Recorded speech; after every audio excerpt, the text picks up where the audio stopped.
Mr. Credit has been absolutely fantastic. I can't thank him enough for all the opportunities that he has opened up for me when it came to purchasing my new home, a new car, even a new job. Because of his support and help and judgment-free office, I was able to just explore so many new opportunities that I didn't have before. My credit's never been better. Thank you so much, Mr. Credit.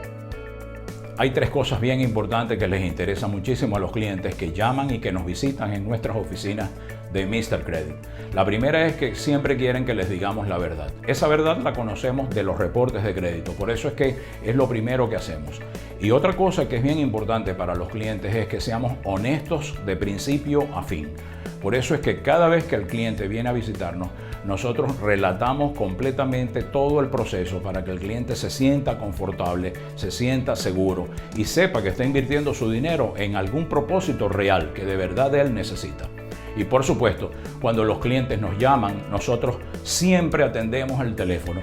Nunca atienden a nuestros clientes máquinas grabadoras. Por eso es que a la gente le gusta que nosotros dejemos de hacer lo que estamos haciendo por atenderlos a ellos. Y eso es lo que la gente quiere, que nosotros siempre podamos atenderlos y diciéndoles, por supuesto, lo que ellos necesitan escuchar. Así que por favor, ustedes solamente tomen el teléfono y llamen a Mr. Credit para que tengan una entrevista completamente gratis.